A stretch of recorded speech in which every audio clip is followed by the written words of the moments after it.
এক সাহাবী রাসূলকে বলেন, ইয়া রাসূলুল্লাহ, আমি বেশি আমল করতে পারবো না, আপনি একটা আমল শিখায় দেন।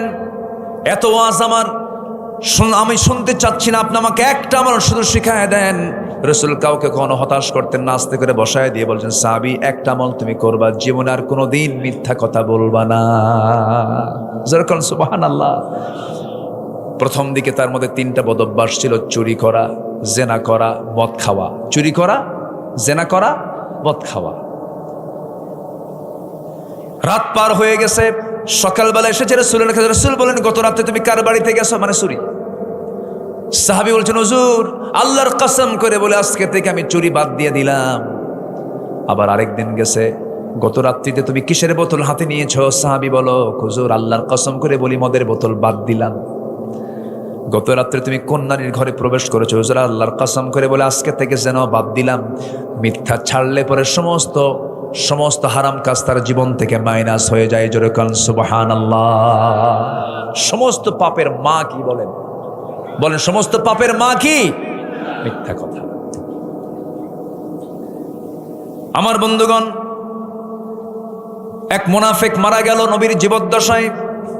ওই যে মুনাফিকদের সর্দার, নবীজির কানে সংবাদ চলে এলো মুনাফিকটা মারা গেছে। ওই মুনাফিকের আবার যে সন্তানটা ছিলেন, তিনি ছিলেন ভালো সাহাবী। গবরে পদ্ম ফুল হয় না? বলেন গবরে পদ্ম ফুল হয় না? বাপ মা খুব খারাপ, কিন্তু সন্তানটা আল্লাহওয়ালা, আছে কিনা বলেন? আবার বাপ মা খুবই আল্লাহওয়ালা, সন্তানটা বিখাউস, আছে কিনা? আছে কিনা? এটা কে দিয়ে দেন? এটা হয়, অনেক সময় হয়। এটা নূহের ছেলে কেনান, আবার আজরের ছেলে ইব্রাহিম আলাইহিস সালাতু ওয়াস সালাম। আল্লাহু আকবার বলেন। এটা হতেই পারে, হতাশার কোনো কারণ নাই। আমার বন্ধুগণ, ওই সাহাবী এসে কান্না বিজড়িত কণ্ঠে বলছেন, ইয়া রাসূলুল্লাহ, আমি আপনার কাছে এমন একটা বিষয় না আপনার সামনে আজকে হাজির হয়েছে। কি বিষয় বলো? হুজুর আমার আব্বা তো মারা গেছে, কিন্তু মুনাফিক ছিল, আমি জানি সে খারাপ মানুষ, কিন্তু আমার জন্মদানকারী বাবা একটু মায়া তো হয়, একটু মহব্বত তো হয়। হুজুর একটা আবদার করবো আপনার কাছে। কি আবদার বলো? হুজুর আপনি যদি আপনার গায়ের যদি একটা ব্যবহৃত জুব্বা যদি আমাকে দিতেন, আমার বাবার গায়ে এটা কাফনের কাপড় হিসেবে ব্যবহার করতাম। রাসূল মুস্কি হাসি মেরে বলছেন, সাহাবী তোমাকে মানা করে কেমনে? তুমি আমার সাহাবী, তুমি চাইছো, যাও এই জুব্বা দিয়ে দিলাম, যাও নিয়ে যাও। কার জন্য দিলেন? হ্যাঁ, বাবা কেন? নাম আরেকটা পরিচয় আছে, কি বলেন? মুনাফিক। রাসূল জুব্বা দিয়ে দিলেন। নবীর জুব্বার বরকত আছে না? আজ থেকে জব্বর বরকত আছে না নাই? আছে না নাই? কি সম্মানজনক একটা জিনিস তাকে দেওয়া হলো। গোসল করানো হলো, কাফনের কাপড় পরানো হলো। সাহাবীর চোখে পানি, বাল্যময় স্মৃতিগুলো তার সামনে বারবার উকি মারতেছে। নবীর কাছে গিয়ে বলছেন, ইয়া রাসূলুল্লাহ, আমার বাবা কাট্টা মুনাফিক ছিল, খারাপ মানুষ ছিল, কিন্তু আমার তো জন্মদানকারী বাবা। হুজুর একটু আপনার কাছে আবদার রাখবো। কি? জুব্বা দিয়েছেন, কাফনের কাপড় বানাইছে, হুজুর আমার বাবার জন্য কি আপনি জানাজা পড়াতে পারবেন নাকি? চলেন না একটু জানাজা পড়ায় দেন। আমার নবীজির ভিতরে কঠোরতা বেশি ছিল না উদারতা বেশি ছিল? রাসূল কি কঠোর ছিলেন না একটু নরম ছিলেন? নরম। কেউ চাইলে মানা করতে পারতেন না। আল্লাহু আকবার বলেন। আবার যখন তিনি কঠোর হতেন বিচারে, তাকে কেউ নরম করতে পারতো না। চুরি করে ধরা পড়ছে, নাম তার ফাতিমা। নাম তার কি? নবীর একটা মেয়ের নাম কি ছিল? ফাতিমা। তো এই ফাতিমাটা ছিল খুব বড় উঁচু বংশের মেয়ে, ধনী পরিবারের মেয়ে। চুরি করে ধরা পড়ছে, রাসূল বলছেন কোনো কথা নাই, হাত কাটো। ওমর ফারুক এসে বলতেছে, হুজুর একটু ধনী মানুষ, মহিলা মানুষ, হাত কাটলে তো সম্মান চলে যায়, বংশ চলে যায়। হুজুর দেখান তো শাস্তিটা লঘু করা যায় নাকি? আমার নবীজির লাল চোখ হয়ে গেল আর বললেন, ওমর তুমি যেরকম করবে এটা আমার আশা ছিল না। আজকে যদি ফাতিমা, এই ফাতিমা না চুরি করে, ফাতিমা বিনতে মুহাম্মদ, মুহাম্মাদের কন্যা ফাতিমাও যদি চুরি করত, আমি রাসূল নিজে তার হাত কেটে দিতাম। যেখানে কঠোর সেখানে কি কঠোর। এখন সাহাবী বলতেছে, তিনি কি করবেন? চলে গেলেন, জানাজায় গেলেন। জানাজা শুরু করবেন, পিছন থেকে ওমর ফারুক আমার নবীজির কাপড় বারবার টানেন। এই সাহাবী ওমর ফারুক রাদিয়াল্লাহু আনহু বারবার জুব্বা টানতেছেন আর বলছেন, হুজুর মুনাফিকের জানাজা আপনি পড়াচ্ছেন, এটা কেমন হয়ে গেল? আমার রাসূল বলছেন, ও আমার ওমর, তুমিও সাহাবী, এই মুনাফিকের সন্তানটাও আমার সাহাবী, কেমন করে মানা করি? আমার নবীজি জানাজা সম্পূর্ণ শেষ করতে না করতে আল্লাহর পক্ষ থেকে আয়াত নাযিল হয়ে গেল, হে রাসূল আপনি মাফ চান আর না মাফ চান, আপনি যদি 70 মাররাতান 70 বারেরও বেশি বার আপনি যদি ক্ষমা চান, মুনাফিককে আমি আল্লাহ ক্ষমা করব না। দেখছেন, নবীর জুব্বাও কাজে লাগলো না, নবীর দোয়াও কাজে লাগলো না। কাদের জন্য বলেন, কাদের জন্য? আর আপনি হাসরের ময়দানে নবীর সুপারিশ নেবেন, এত সস্তা না। নবীর সুপারিশ নেবার জন্য মুনাফিক হতে হবে না ইমানদার হতে হবে? কি হতে হবে বলেন, কি হতে হবে? ইমানদার। ইমানদার হতে গেলে সঠিক ইমান আনতে হবে, এবং ইমান কি কখনো বিক্রি করে দেওয়া যাবে? আমার দেশে ইমান বেচে দেওয়া লোক আছে না? বিড়ির প্যাকেট পাইলে ইমান বেচে দেয়, আছে কিনা? আছে কিনা? আছে কিনা? আছে কিনা? ইমান বিক্রি করে দেওয়া যাবে না। ছোট্ট একটা ইতিহাস মনে পড়লো আমার এই মুহূর্তে। মক্কা এবং মদিনার ঠিক মাঝখান বড় বড় বাড়ি। একজন সাহাবী ছিলেন, ইয়াং মানুষ, নবীর কালিমার দাওয়াত পেয়েছেন, কালিমা গ্রহণ করে নিয়েছেন। মক্কা মদিনার ঠিক মাঝখান বড় বড় বাড়ি। জন্মের পূর্বে বাপকে হারাইছেন, চাচার কাছে তিনি মানুষ হয়েছেন, বড় হয়ে গেছেন, ইসলাম কবুল করে নিয়েছেন। চাচার এখানে সংবাদ চলে গেল ভাতিজা নাকি ইসলাম কবুল করে নিয়েছে। ভাতিজার নাম হলো আব্দুল্লাহ। কি নাম বলেন? আব্দুল্লাহ। সঙ্গে সঙ্গে বলে ফেলতেছে, চাচা ও ভাতিজা, শুনলাম তুমি নাকি ইসলাম কবুল করেছ। সঙ্গে সঙ্গে বলছে, চাচা আপনি শুনবেন কেন? আমি আপনাকে বলছি, আমি তো কালিমা পড়ে নিয়েছি, আপনাকেও কালিমার দাওয়াত দিচ্ছি, একসঙ্গে জান্নাতে থাকতে চাই। জোরে বলেন সুবহানাল্লাহ। সঙ্গে সঙ্গে চাচা বলতেছে, ভাতিজা শোনো, তুমি যে কালিমা গ্রহণ করেছো, এই কালিমা গ্রহণের ফলাফল কি হতে পারে তুমি কি জানো নাকি? না চাচা, আপনি বলেন। আমার বাপদাদার বিরুদ্ধে তুমি অবস্থান নিয়েছো, তোমার কি হতে পারে? আমি তোমার সমস্ত সম্পত্তিগুলো জোর করে নিয়ে নেব, তোমাকে বাড়ি থেকে বের করে দেব। মুস্কি হাসি মেরে বলছে, আমার চাচা, আপনি আমাকে যে ভয় দেখাচ্ছেন, আমার ডান হাতে সূর্য বাম হাতে চন্দ্র, এটাও যদি এনে দেন, ইমান থেকে আমি এক চুল পরিমাণ নড়ব না। জোরকান সুবহানাল্লাহ। আর এই সম্পত্তি নিবেন, নেন, জোরাজোরি করতে হবে না। চাচা খেপে গেছে, রেগে গেছে, জামায় হাত দিলে টান মেরে জামা ছিঁড়ে ফেলে দিয়েছে, লুঙ্গিটা পর্যন্ত খুলে নিয়ে ঘর থেকে উলঙ্গ করে বের করে দিয়েছে। রক্তাক্ত করে ঘর থেকে বের করে দেওয়ার পর এই আব্দুল্লাহ মার দরজায় গিয়ে বলে, মা দরজা খোলো। দরজা খুলেছে, মা আমার দিকে তাকায়ও না। আমার চাচা আমাকে মেরে রক্তাক্ত করে দিয়ে লুঙ্গিটা পর্যন্ত খুলে নিয়েছে ইসলাম কবুল করার কারণে। আমি ইসলামকে ছাড়তে পারবো না মা।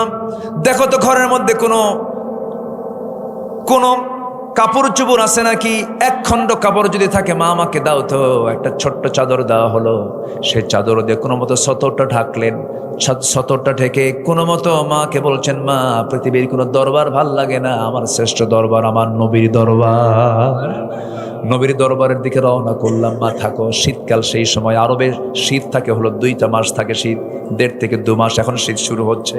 মাসখানেক আগে গিয়েছিলাম, তখন 45 থেকে 50 ডিগ্রি সেলসিয়াস ছিল। এখন 1 মাস আর 1 মাস পরে শীত থাকবে, প্রচণ্ড হাড় কাঁপানো শীত।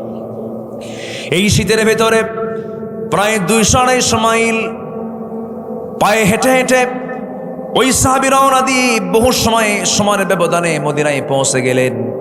ফজরের একটু আগ দিয়ে নবীর সামনে দরজায় গিয়ে নক করছেন। রসুল দরজা খুলেই দেখেন থরথর করে কাঁপতেছে এক যুবক। চেহারাটা সুন্দর ছিল। রসুল নগ্ন দেহ দেখে কিচ্ছু বললেন না, ভিতরে চলে গেলেন। আমার নবীর ব্যবহৃত সুন্দর 2টা জুব্বা হাতের মধ্যে নিয়ে বলছে, যুবক তাড়াতাড়ি জুব্বাটা পড়ো, প্রচণ্ড ঠান্ডা, তোমার গায়ে ঠান্ডা লেগেছে। জুব্বা পড়াইয়া দিলেন। রসুল বলছেন, ও সাহাবী আব্দুল্লাহ, তোমার কি হয়েছে বলো? হুজুর, দিন গ্রহণ করেছে, এর জন্য আমাকে বাড়ি থেকে বের করে দিয়েছে, লুঙ্গি পর্যন্ত খুলে নিয়েছে। রসুল বললেন, তোমার চাচা করেছে তোমাকে উলঙ্গ, আর আমি তোমাকে আমার জুব্বা দিয়ে আমি তোমাকে ঢেকে দিলাম। যেরকম সুবহানাল্লাহ। খুব খুশি হলেন। এরপরে রসুল বলছেন, আব্দুল্লাহ তুমি কিছু চাও নাকি আমার কাছে বলো। এবার তিনি বলছেন, ইয়া রাসূলুল্লাহ, আপনি আমার কাছে, আমি আপনার কাছে যে চাওয়াটা চাবো, দুনিয়ার কোনো কিছু চাবো না। আমি আপনার কাছে চাই হলো, আল্লাহ যেন আমাকে মৃত্যুর রাজপথ, শহীদে মৌত যেন আমাকে দিয়ে দেন, আমি যেন শহীদ হয়ে যাই।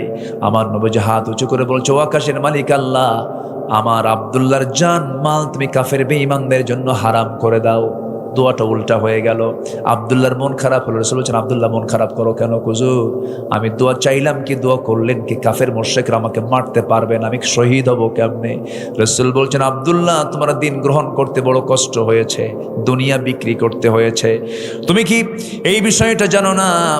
তোমার মৃত্যু যদি বিছানাও হয়ে থাকে, ওয়া ইম্মা তাআলা ফিরাশিহি, শাহাদাতের তামান্না যদি লালন করে থাকো হৃদয়ে, আল্লাহ রাব্বুল আলামিন তোমাকে শহীদের দরজা বিছানায় মৃত্যুর মধ্য দিয়ে দিবেন। জোরে বলেন সুবহানাল্লাহ। রাসূল তাকে পাঠায় দিলেন আসহাবে সুফফার ভিতরে। আমার নবীর যে ঘর, যারা গিয়েছেন নবীর ঘর, অনেকে যারা আল্লাহ আর রাসূলের যারা কবর জিয়ারা করেছে, নবীর ঘর হয়ে গেছে এখন কবর। ওই ঘরের সঙ্গেই ছিল চতুর্কোণ বিশিষ্ট একটা জায়গা। ওই জায়গায় ওই সমস্ত সাহাবীরা থাকতেন সর্বক্ষণ, যাদের ঘর ছিল না, বাড়ি ছিল না, দেশ ছাড়ছেন, সবকিছু ছাড়ছেন। রাসূল তাদের মেহমান করে রাখতেন। যে হাদিয়া তোহফাগুলো আসতো তাদেরকে দিয়ে খেতেন। মাঝে মাঝে সাহাবা একরাম ক্ষুধার যন্ত্রণায় কথার আওয়াজ বন্ধ হয়ে যেত, মুখ থেকে কথা বের হতো না। একদিন আমার নবীজি ওই আসহাবে সুফফার সদস্যদের সামনে গিয়ে দাঁড়ালেন। প্রচন্ড ক্ষুধার যন্ত্রণায় ছটফট করছে। ইতিমধ্যে এক গ্লাস দুধকে যেন দিয়ে গেছে, উটের দুধ দিয়ে গেছে। উটের দুধ শক্তিশালী দুধ। এক গ্লাস দুধ দিয়ে গেছে। এক গ্লাস দুধ দিয়ে শতাধিক এই সাহাবীদের খাবার কেমন করে হয়। রাসূল বলছেন, এই যে দুধের এই যে গ্লাসটা আমি খুলে দিলাম, সাহাবী তুমি শুরু করো। শুরু করলেন, তুমি খাও।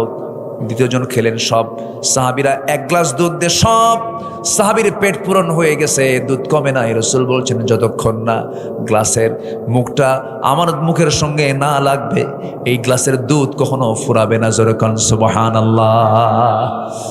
ওই আসহাবে সুফফার সদস্য হয়ে গেলেন। ওই আব্দুল্লাহ কোরআনে কারীম তেলাওয়াত করেন, জোরে জোরে কোরআন তেলাওয়াত করেন। কোরআন তেলাওয়াতের আওয়াজে সাহাবে কেরাম বিরক্ত হয়ে যান, এত জোরে জোরে কোরআন পড়েন।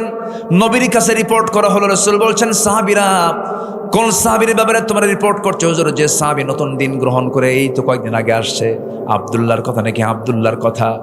আর রাসূল কেঁদে কেঁদে বলছেন, ও আমার সাহাবীরা, আব্দুল্লাহর তেলাওয়াতে বাধা দিও না, কারণ আব্দুল্লাহ দিন গ্রহণ করতে গিয়ে দুনিয়া বিক্রি করে সে ঈমানটা এনেছে। জোরে কোন সুবহানাল্লাহ। আমার নবীজি মদিনার মসজিদ থেকে কোন এক অভিযানে বের হলেন, যুদ্ধে বের হলেন। সেই যুদ্ধের অভিযানে, সেই যে অভিযানে ওই আব্দুল্লাহকে সাথে করে নিয়ে রাসূল বলছেন, চলো আব্দুল্লাহ আমার সঙ্গে চলো। তাকে সাথে নিয়ে চলে গেলেন। অভিযান শেষ হওয়ার পরে তিনি মদিনার দিকে ফিরবেন, এমন সময় নবীর কানে সংবাদ আসলো, হুজুর আপনার প্রিয় সাহাবী আব্দুল্লাহ চরম আহত হয়েছে, অসুস্থ অবস্থায় আছে, কাতরাচ্ছে। রাসূল কেঁদে ফেললেন আর বলছেন, আমার আব্দুল্লাহ আমার প্রিয় সাহাবী, ভালো করে সেবা করো। 3 দিন চলে গেল।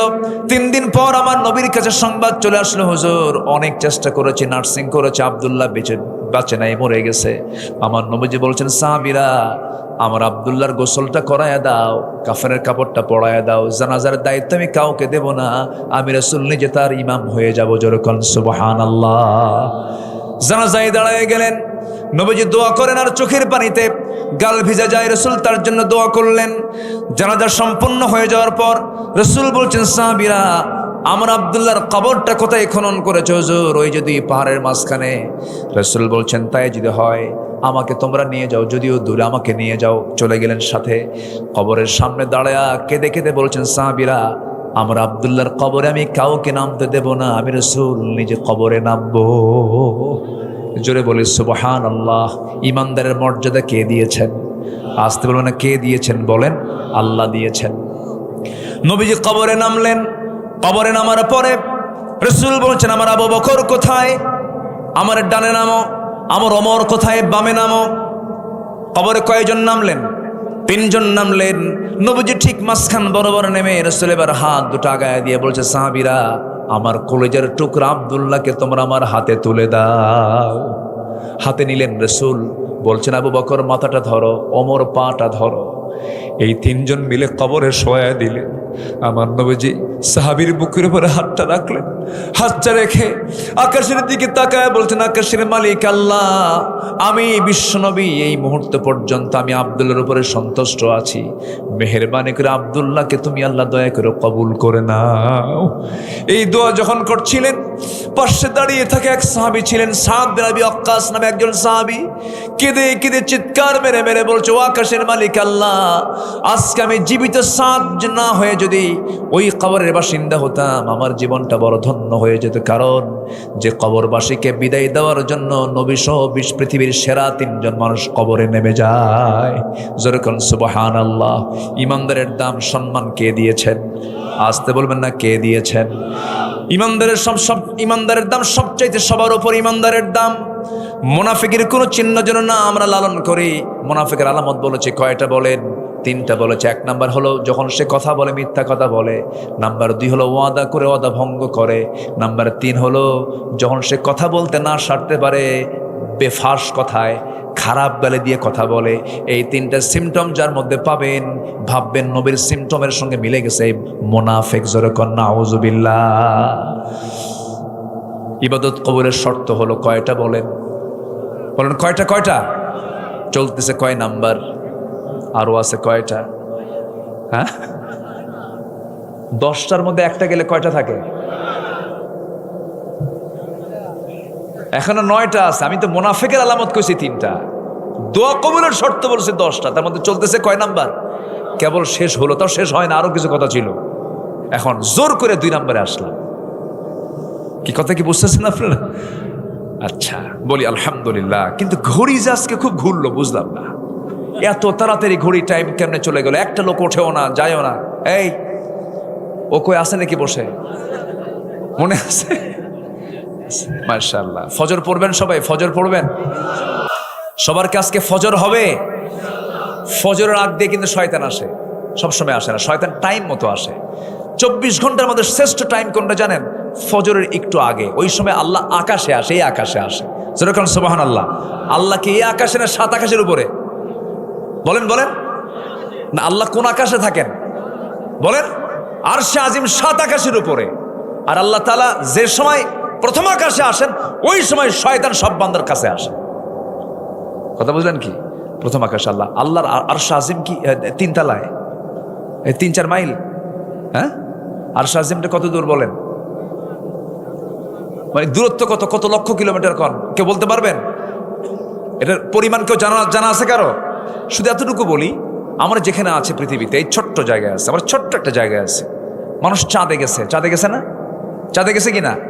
নীল আর্মস্ট্রংরা চাঁদে গেছে, ওরা 6-7 জন মিলে চাঁদে গেছে। মঙ্গল গ্রহেও গেছে। এখন মানুষ চিন্তা করলো যে চাঁদ দেখলাম, মঙ্গল গ্রহ দেখলাম, সূর্যের কাছে তো যাওয়ার সম্ভাবনাই নাই, কারণ জ্বলে পড়ে সারখার হয়ে যাবে।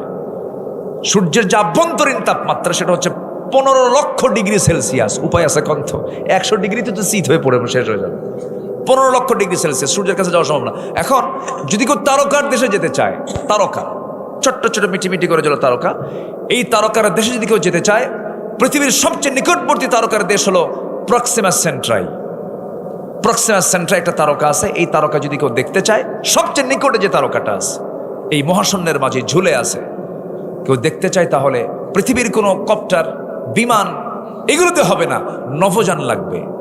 তো অ্যাপোলো 11 নামে একটা বিমান, নভোযান আছে, যার ঘন্টার গতি হলো 39,000 কিলোমিটার। এটা মানুষ আবিষ্কার করছে, কিন্তু 39,000 কিলোমিটার ঘন্টার গতিবেগ। এই গতিবেগে যদি কোনো বান্দা ওই প্রক্সিমা সেন্টারে যদি যেতে চায়, ওই তারকার দেশে যেতে এই বান্দার সময় লাগবে 1,15,000 বছর মাত্র। যাবেন কারা কারা? হাত তোলেন, বলেন সম্ভব? এটা তো প্রথম একদম নিকটের তারকা। এরপর আছে বিশাল শূন্যতা, এরপর আকাশ, এই আকাশের পরে আরেকটা আকাশ, এর চেয়েও কোটি কোটি গুণ বড়, এরপর আরেকটা আকাশ, সাবা সামাওয়াত, এরপরে হচ্ছে আরশে আজিম। সুবহানাল্লাহ বলবেন না?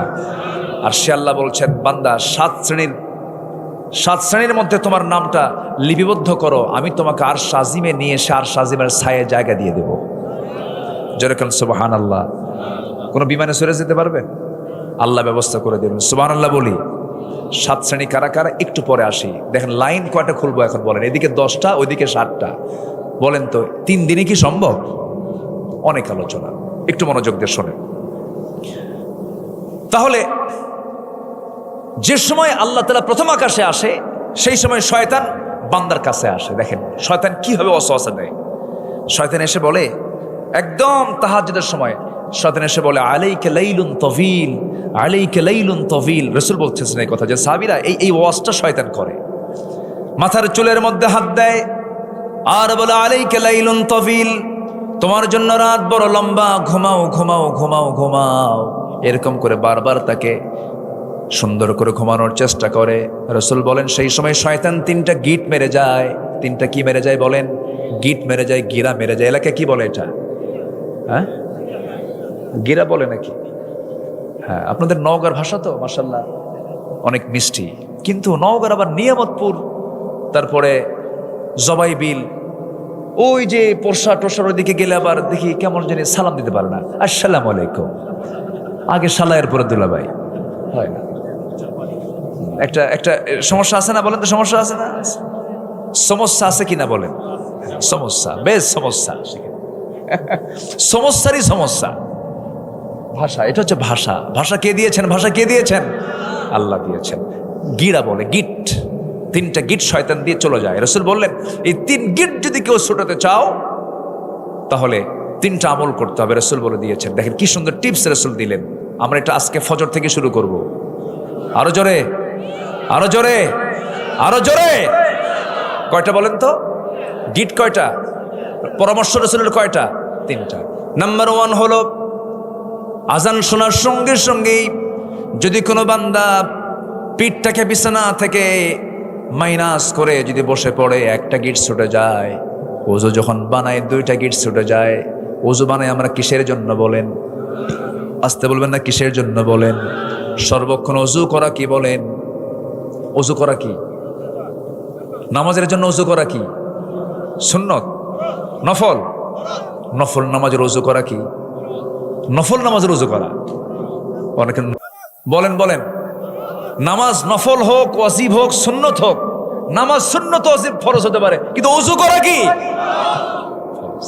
দেখেন তাহলে ওযুর দাম কত? ওযুর কখনো সুন্নত নাই, ওযুর কখনো কি নাই? সুন্নত নাই। নামাজের সুন্নত আছে, নামাজের নফল আছে, কিন্তু ওযুর কোনো সুন্নত নফল। ওযু করা সংরক্ষণের জন্য কি? নামাজে দাঁড়াতে গেলেই ওযু করা ফরজ। 4টা কাজ। এই 4টা কাজ যখন কোনো বান্দা করবে, আরেকটা গিট ছুটে চলে যাবে। বান্দা যখন নামাজে উদ্দেশ্যে বাড়ি থেকে বের হয়ে মসজিদের দিকে চলে যাবে, নামাজে দাঁড়াবে, সঙ্গে সঙ্গে 3 নাম্বার গিটটা ছুটে চলে যাবে। 24 ঘন্টা শয়তান ওই বান্দার কাছে আসার সাহস পায় না। জোরে বলেন সুবহানাল্লাহ। ফজর পড়বেন কারা কারা? দেখি ওয়াজের শেষে ফলাফল দেখি। অনেকে হাত তোলে নাই, কিন্তু ভাবতেছে হুজুর যতই কন তুলতাম না। ফজর পড়বেন কারা কারা দেখি। আদর্শ গ্রামের বৈশিষ্ট্য হলো সেই গ্রামের ফজরের মুসল্লি জোহরের চাইতে বেশি হবে। জোরে বলি ইয়া আল্লাহ, আমাদেরকে ফজর, জোহর, আসর, মাগরিব, এশা 5 ওয়াক্ত সালাত আদায় করার তৌফিক তুমি আল্লাহ দিয়া দাও। জোরে বলি আমিন, আরো জোরে আমিন, আরো জোরে আমিন। কষ্ট দিয়ে ফেললাম আপনাদের। নামাজ পড়লে কার লাভ? অনেকে কিছু আল্লাহ লাভ, আল্লাহ লাভ। নামাজ পড়লে আল্লাহ লাভ, আল্লাহ খুশি হবেন, কিন্তু আল্লাহর কোনো লাভ এখানে। আল্লাহ খুশি হবেন যে বান্দা তুমি আমার হক আদায় করেছ। তাহলে ইবাদত কবুলের শর্ত হলো মুনাফিকে বাদ দেবো 1 নম্বর। নাম্বার 2 হচ্ছে নামাজের ভিতরে অলসতা রাখা যাবে না। নামাজে অলসতা আছে না নাই বলেন তো? আচ্ছা, অলসতা থাকলে এবার সেই দোয়া কবুল হবে না। ইমাম যদি নামাজটাকে লম্বা করে, কিছু কিছু মুসল্লির গাও জ্বলে, আছে কিনা? এই যে মাহফিলে বসে আছেন, এটা কি কম কম ধৈর্যের পরিচয় না অনেক বড় ধৈর্যের পরিচয় বলেন তো?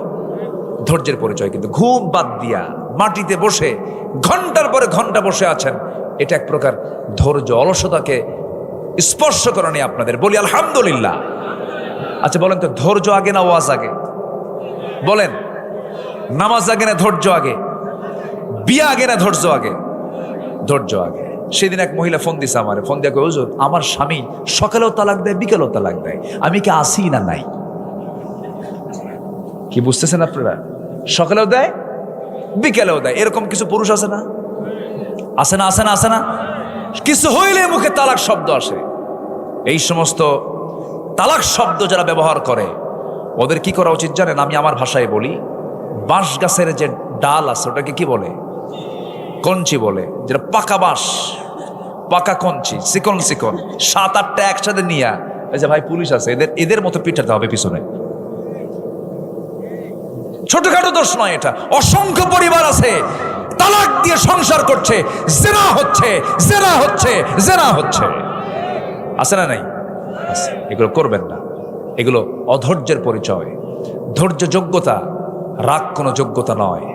রাগ হলো জঙ্গল, ধৈর্য হলো বাগান। ধৈর্য কি বলেন তো? বাগান। জঙ্গল এমনি হয়, আর বাগান শ্রম দিতে হয়, কষ্ট করতে হয়। এই জন্য আমরা ধৈর্যের পরিচয় দেব। জোরে বলি ইনশাআল্লাহ।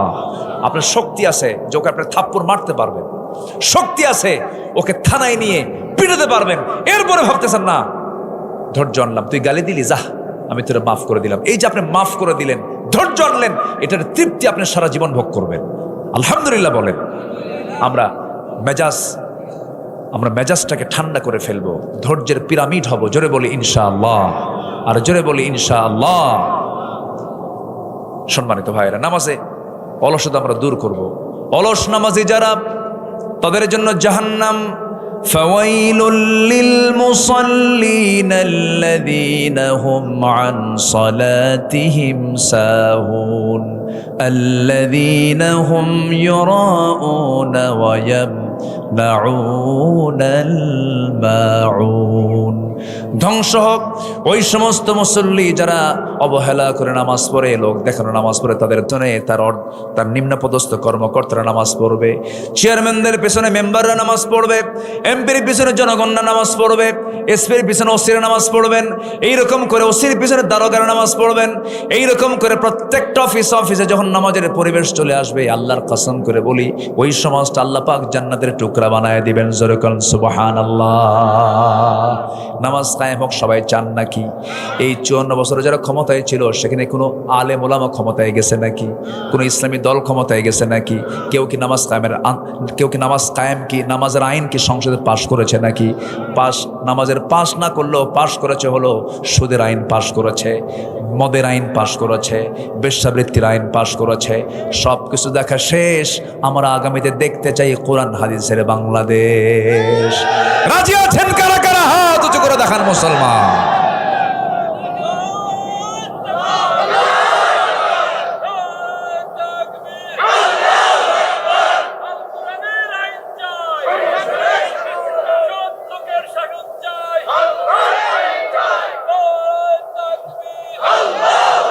কোরআন আছে যেখানে, আমার নেতা তোমার নেতা।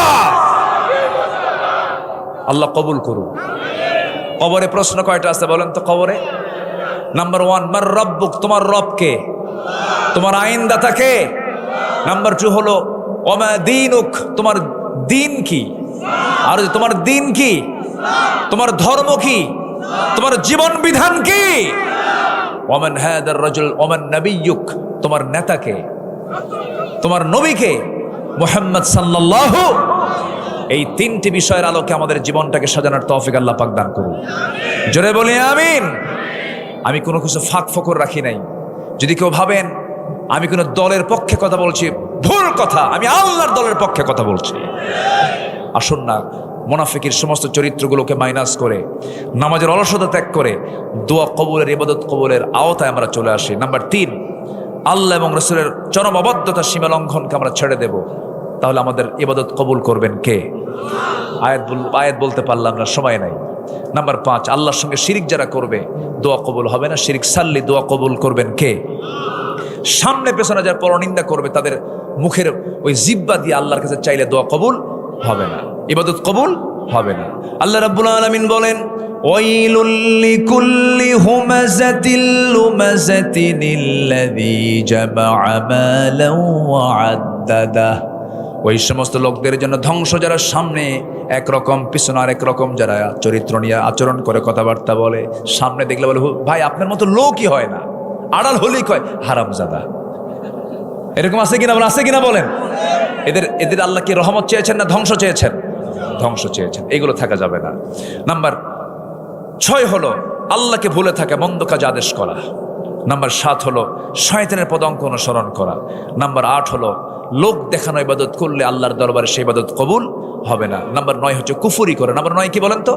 কুফরি করা, অর্থাৎ আল্লাহর কোনো বিধানকে লঙ্ঘন করা, অথবা আল্লাহর শুকরিয়া আদায় করতে নিজেকে কৃপণতার পর্যায়ে নিয়ে যাওয়া। এগুলো হচ্ছে কুফরির আচরণ। আচ্ছা, এরপরে হলো নাম্বার 10, সর্বশেষ সেটা হচ্ছে যেটা বলতে চাচ্ছি। নাম্বার 10 আমরা শেষ করে দেব। 12টা কত বাজে? 12টা 2 বাজে। আমি 2 মিনিট ক্রস করে ফেলেছি। একটু বসুন। আজকের সময়টা খুব দ্রুত চলে গেছে, আমি মাফ চাই ভাই। আমি আলোচনা চালাবো, আরো চালাবো, আলোচনা চলো। হুজুর মরুক। হ্যাঁ সুন্দর, আমার পক্ষে লোক পাইছে, আমি ওইদিকে তাকাই। জি নাম্বার 10, হ্যাঁ বলবো। নাম্বার 10 হচ্ছে আল্লাহর সাথে মিথ্যা দৃঢ় অঙ্গীকার করে আবার তা অবজ্ঞার সাথে ভঙ্গ করা। আমরা আল্লাহর সঙ্গে যে অঙ্গীকার করেছি, সে অঙ্গীকারকে যারা ভঙ্গ করবে, আল্লাহ তাদের কোনো ইবাদত কবুল করবেন না। কথাগুলো কার? আজ তো কথাগুলো কার? আল্লাহ আমল করার তৌফিক দান করুন। সবার বাড়িতে মা বোন আছে না নাই? পর্দার দরকার আছে, নামাজের দরকার আছে, কোরআন তেলাওয়াতের দরকার আছে। বউ মেয়ে সবাইকে বলবেন 3টা কাজ রেগুলার রাখবা। ঘুম থেকে উঠি নামাজ, এরপর কোরআন তেলাওয়াত সূর্য ওঠা পর্যন্ত। কি ওঠা পর্যন্ত? সূর্য ওঠা পর্যন্ত তেলাওয়াত। নাম্বার 3 হলো ভরে যাবে তো ইনশাআল্লাহ। যুবক ভাইরা কই? ফজর যেন ভরে যায় মসজিদ ইনশাআল্লাহ। ইনশাআল্লাহ বলেন, ইনশাআল্লাহ বলেন। আমরা দোয়া করব। দোয়ার আগ দিয়ে ছোট্ট একটা ঘোষণা, সেটা হলো আমি আব্দুল্লাহ আমিন, আপনারা আমার আলোচনা, আমি প্রায় 26 বছর হলো এই মাহফিল অঙ্গনে আমি কথা বলি। এই নওগাঁতে আমি প্রথম এসেছি 2002 সালে। নওগাঁ জেলার এটা মেবি মহাদেবপুর হবে, মিরপুর একটা এলাকা, মিরপুর মান্দা প্রথম আমি এসেছি সেখানে। এরপর নিয়ামতপুর, সাতরা টাত্রা, কোথায় কোথায় আসছি। এই মাহফিল অঙ্গনে আমভাবে কিছু শিক্ষকতার কাজ, এটা শিক্ষকতার কাজ তো, শিক্ষকতা, অবাল বৃদ্ধ মানুষদের সামনে কথা বলি।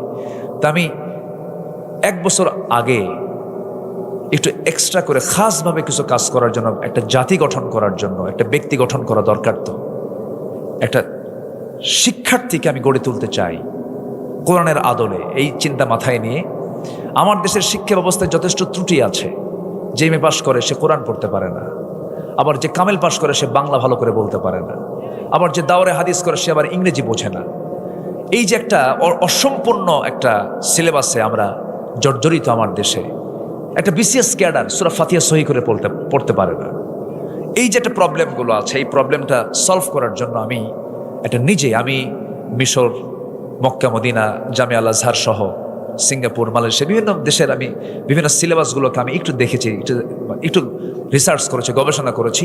সব মিলে আমি ছোট্ট একটা প্রতিষ্ঠান আমি গড়ে তুলেছি। ঢাকাতে কিছু জয়েন্ট প্রতিষ্ঠান আছে।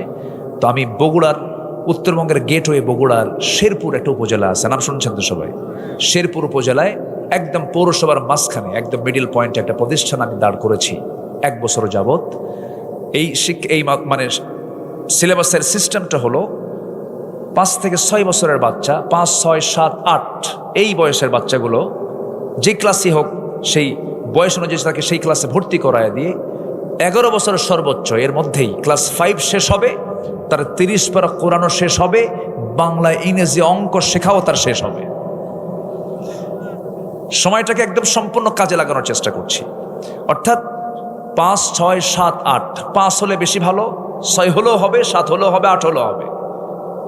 এই বয়সের বাচ্চাটাকে আমরা ক্লাস 1, 2, 3 ক্যাটাগরিতে দিয়ে একটা শর্ট সিলেবাসের মধ্য দিয়ে তাকে গড়ে তুলে ক্লাস 5-এর ভিতরে তার বাংলা, ইংরেজি, অঙ্ক শেখার পাশাপাশি তার 30 পারা কোরআন, মাঝামাঝি যদি মেধা হয়, মাঝামাঝি মেধা, খুব বেশি মেধার দরকার নাই, 30 পারা কোরআন সে মুখস্থ করে ফেলবে। এরপরে আপনি তাকে ডাক্তার বানান, ইঞ্জিনিয়ার বানান, জজ বানান, মেজর বানান, বিসিএস ক্যাডার বানান, তাকে প্রশাসনিক কর্মকর্তা বানান, এমপি বানান, মন্ত্রী বানান, যেটাই বানান না কেন। ইঞ্জিনিয়ার বানাইছেন, রডের বদলে বাঁশ দেবে না। রডের বদলে কি দেবে না? বাঁশ দেবে না। কারণ ওর মধ্যে কিসের আলো আছে? কিসের আলো আছে? কোরআনের আলো আছে। তো সেই সিলেবাসকে সামনে রেখে আমি আমার পদচারণা শুরু করেছি 1 বছর। মাশাআল্লাহ আমরা অগ্রসরতা নিয়ে চলছি। তো খুব বেশি দূরে না, তো বগুড়া তো পাশাপাশি জেলা আপনাদের, তাই না? আপনার সন্তান যদি 6 বছর, 7 বছর, 5 বছর, 8 বছর এরকম যদি হয়, আপনার সন্তানকে আপনি চোখ বন্ধ করে এই প্রতিষ্ঠানটা আপনি দিতে পারেন। আমি নিজের হাতে এই সন্তানকে আমি দেখবো, ইনশাআল্লাহ আমি দেখভাল করব, আমি লক্ষ্য করব। যদি এরকম কারো সন্তান থাকে, কাছাকাছির জন্য আমি বলে ফেললাম, আপনি আপনার সন্তানকে দিতে পারেন। এখানে কিছু পোস্টার, এখানে কিছু হ্যান্ডবিল আছে।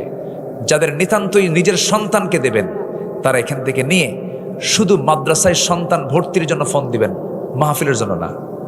কি কথা কি বুঝতেছেন আপনারা? মাহফিলের জন্য ফোন দেওয়া দরকার নাই।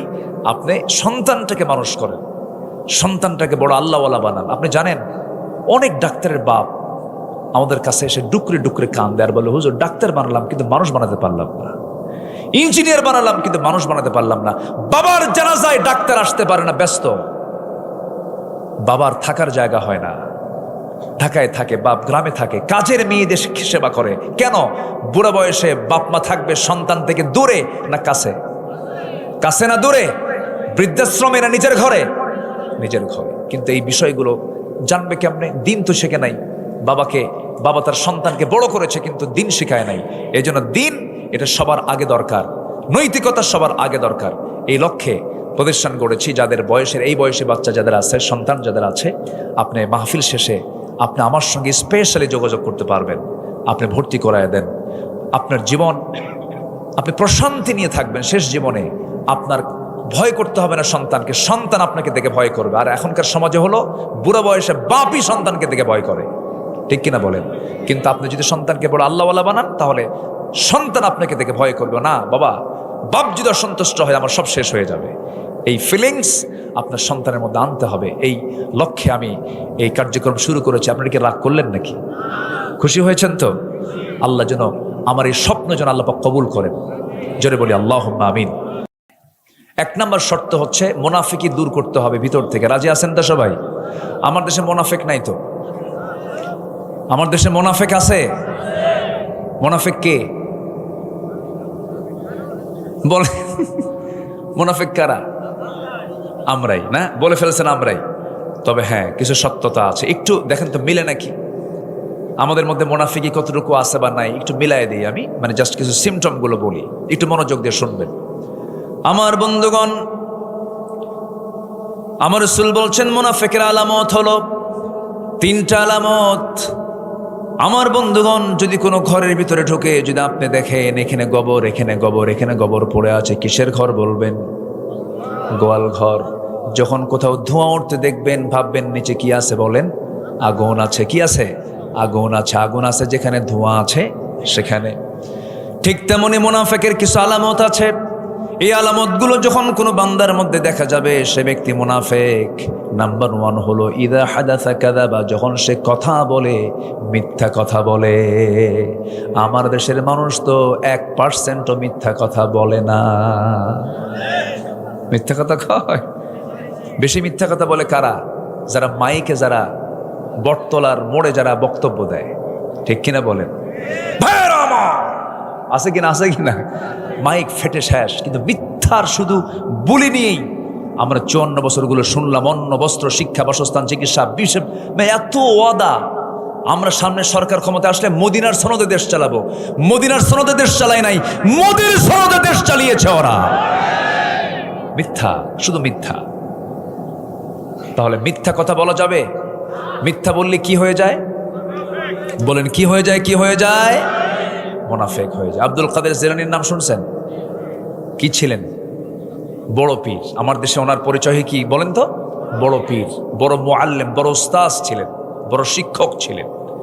তিনি সাহাবী ছিলেন না, কিন্তু সাহাবীর পরেও মানে পৃথিবীতে আসলেও তার একটা বিশেষ সম্মান আল্লাহ পাক তাকে দান করেছেন। আব্দুল কাদের জিলানী ছোট্টবেলা দিন শিক্ষার জন্য বাড়ি থেকে বিদায় নিচ্ছেন মার কাছ থেকে। মা তার সন্তানকে ডাক দিয়া বুকের মধ্যে জড়িয়ে ধরে বলে, বাজান আমি তোমাকে বিদায় দিতেছি, আমার বুকটা খান খান করছে, আমি তোমাকে শূন্য করে আমি কেমন করে থাকবো? তবে সান্ত্বনা নিয়ে থাকি। বাজান দিন শেখার জন্য অনেক দূরে চলে যাচ্ছ, আমি তোমাকে পাঠায় দিলাম, বাবা তুমি চলে যাও। এই যে কিছু স্বর্ণ মুদ্রা দিয়ে দিলাম, কিছু টাকা পয়সা দিয়ে দিলাম, তবে একটা নসিহত তোমাকে করি। কয়টা?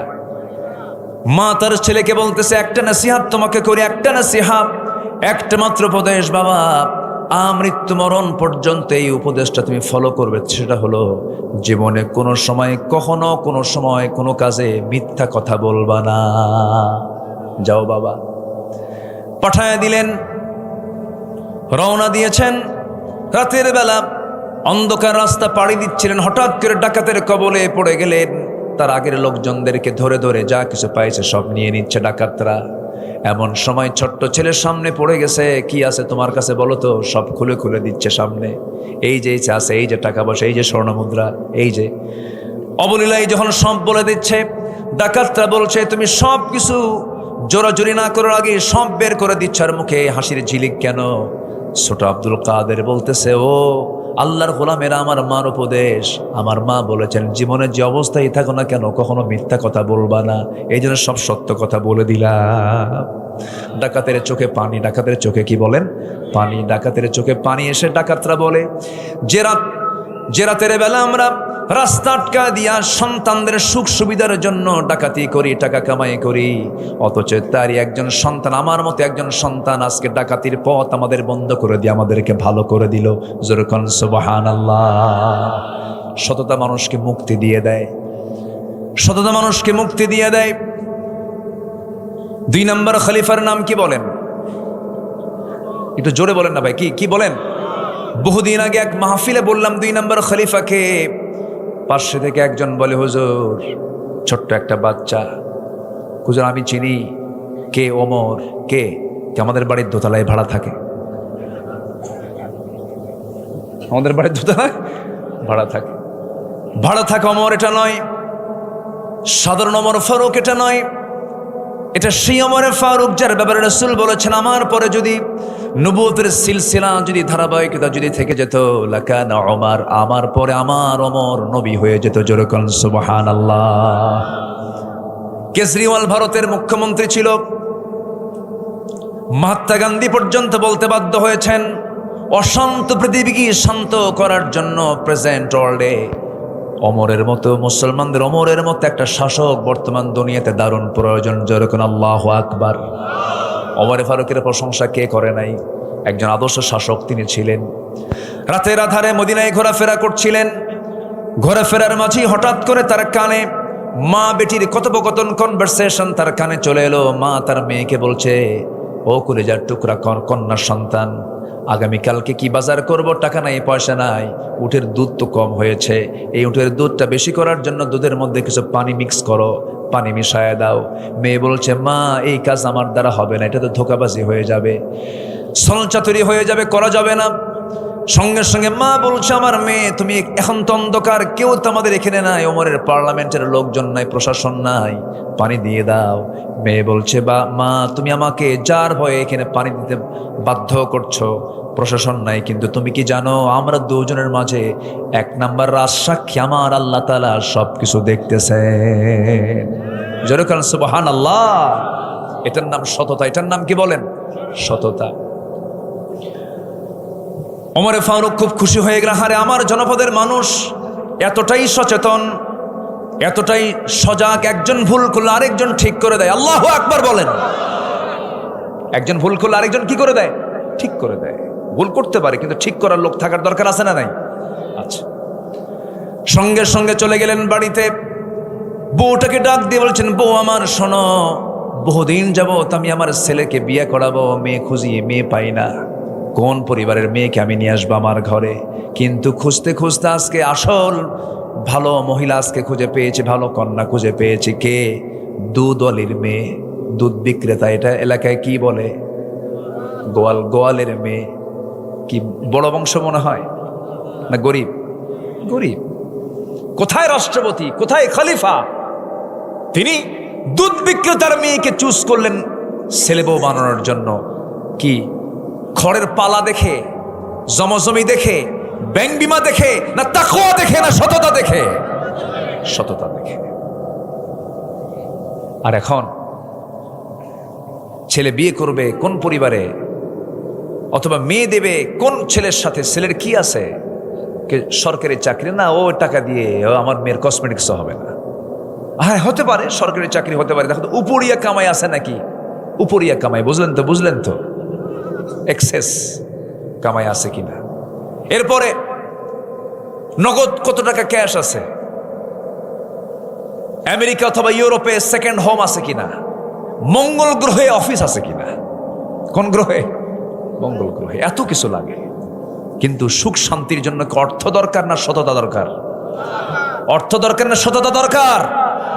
আজকে যদি সততা নিয়ে যদি বেক্সিমকো গ্রুপের মালিক সালমান এফ রহমান যদি চলতেন, গোটা দেশের টপ একজন ধনী, টপ লিস্টেড ধনী, হলমার্ক কেলেঙ্কারি সহ কত ব্যাংকে শেষ করে দিয়েছে, আজকে তাকে এই শেষ বয়সে এসে এই জীবন তার উপহার পাওয়া লাগতো না।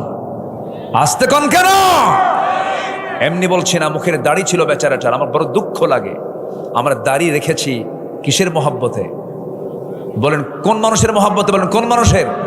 আমারে যদি মেরেও ফেলে, আমাকে যদি মেরেও ফেলে, এই দাড়িতে আমি তো খুর লাগাতে পারবো না। আমি পারবো না, আমি পারবো না।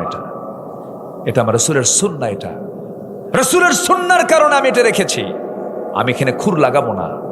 চিন্তা করেন, সাধারণ সামান্য একটু সময় বাঁচার জন্য দাড়ি কাটলো না, কত সুন্দর সাদা চুল কালো বানাইছে, দাড়ি সোজা করছে, নাই সাদা পাঞ্জাবি গেঞ্জি পরছে, পাজামা খুলে লুঙ্গি পরছে, মুড়িওয়ালা হয়েছে, কিওয়ালা অথবা মাছ বিক্রেতা, আবার ভুল করে গিয়ে আবার নৌকায় চড়ছে।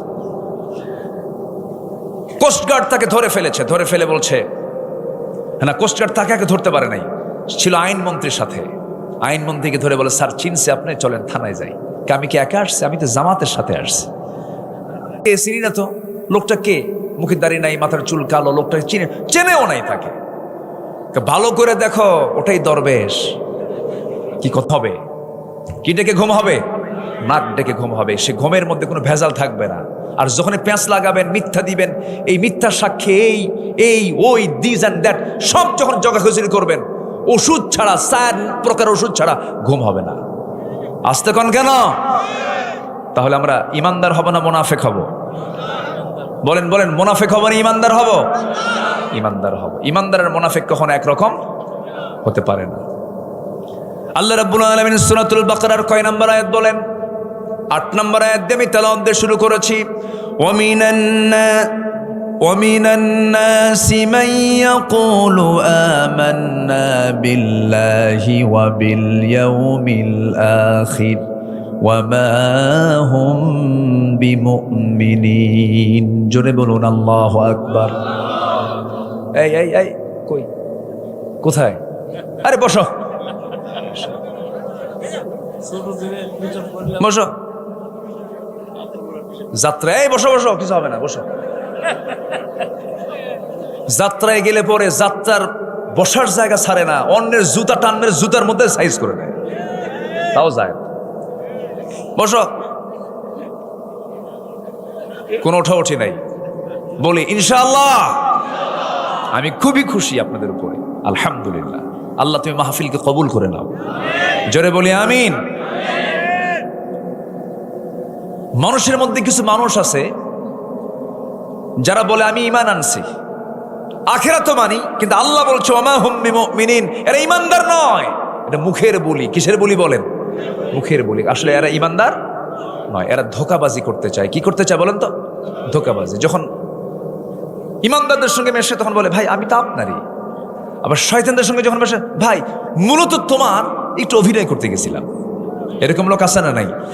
তাফসীর মাহফিল কমিটির সভাপতি আবার ওই একই ব্যক্তি যাত্রা কমিটির সভাপতি। শয়তান কয় তোর মতো অভিনয় আমিও পারি না। এরকম অভিনেতা আছে না নাই বলেন তো? একই ব্যক্তি মাহফিল কমিটির সভাপতি আর ওই ব্যক্তি আবার যাত্রা কমিটির সভাপতি। Double standard. শয়তান কয় আমি পরাজিত তোমার কাছে, তোমার সঙ্গে আমি পারবো না। এরকম ভণ্ডামি আছে? আসতে বলবেন না, আছে না নাই? আচ্ছা, একটা যাত্রা মঞ্চের প্যান্ডেল যেটা, ওটার নাম দিছে কি জানেন? এক জায়গায় হাজিস প্যান্ডেল। কি বুঝলেন আপনি?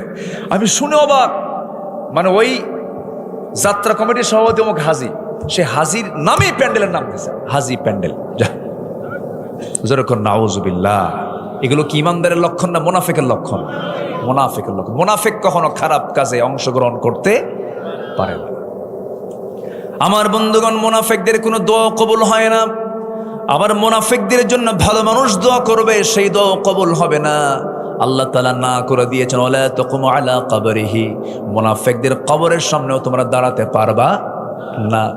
আমার রাসূলকে সবচেয়ে বেশি কষ্ট দিয়েছে কাফের বেশি, মুশরিক বেশি না মুনাফিক বেশি? মোনাফেকরা বেশি কষ্ট দিয়েছে। আজও পৃথিবীতে ইসলামের জন্য সবচেয়ে বড় ক্ষতিকর কারা বলেন? মোনাফেকরা। যারা এইদিকেও থাকে প্যাঁচ লাগে ওইদিকে যায়। সব দরবারে আলু আলু আলু আলু আলু, বোঝেন তো কি আলু? ভর্তা খায়, চপ খায়, ঘাটি খায়, আর কি খায়? আমরা কি আলু হব না মিষ্টি আলু হব বলেন? গোল আলু না মিষ্টি আলু? মিষ্টি আলু হতে হবে। গোল আলু সব জায়গায় চলে, মিষ্টি আলু শুধু একটা জায়গায় চলে, সেটা হলো গরম পানিতে সিদ্ধ করে হালকা লবণ দিয়ে খেতে হবে। এছাড়া মিষ্টি আলু কোথাও চলতে পারে? আমাদের হতে হবে কি আলু বলেন? মিষ্টি আলু। গোল আলু হওয়া যাবে না। আমার বন্ধুগণ, একটু মনোযোগ দিয়ে কথাগুলো শোনার চেষ্টা করেন। মুনাফিকিটা এমন একটা অপরাধ যে অপরাধের শাস্তি আল্লাহ রাব্বুল আলামিন বলছেন সবচেয়ে বেশি শাস্তি মুনাফিকরা পাবে।